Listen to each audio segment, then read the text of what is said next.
যারা ঘরে বসে থাকিনি যখন সময়ের ডাক এসেছে, তারা প্রত্যেকের নায়ক।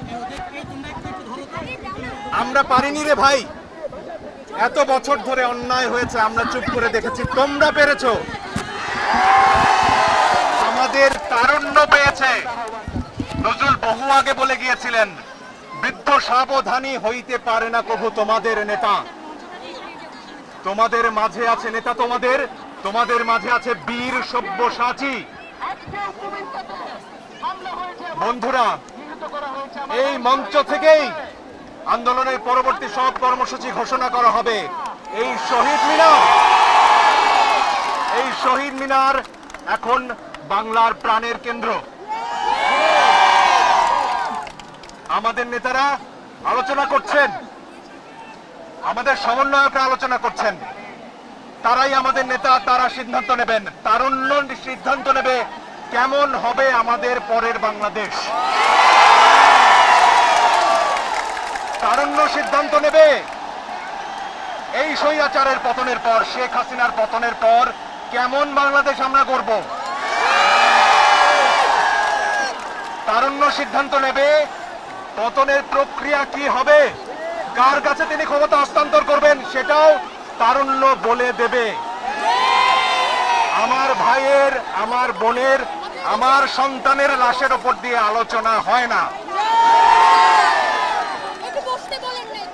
সবাই একটু বসি, আমরা সবাই বসি।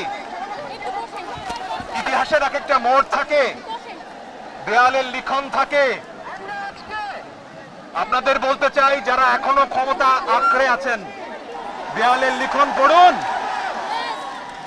সেখানে আপনার পতন লেখা আছে। আজ সারা দেশে মানুষ পথে নেমেছে। গুলি চালিয়েছেন, আরো চালাবেন, চালান। লাখো আবু সাইদ বুক পেতে দাঁড়াবে, লাখো মুগ্ধ বুক পেতে দাঁড়াবে, লাখো ফারহান ফায়াজ বুক পেতে দাঁড়াবে। কজনকে মারবেন? কটা বুলেট আছে আপনার? বলেছিলেন 5 বছর গুলি ছুড়লে নাকি আপনাদের বুলেট শেষ হবে না। সাহস থাকে তো ছুড়ুন।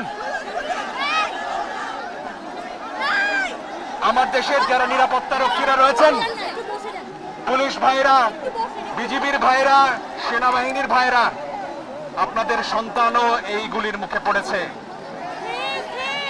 আপনাদের বেতন আমাদের টাকায় হয়, ভুলে যাবেন না।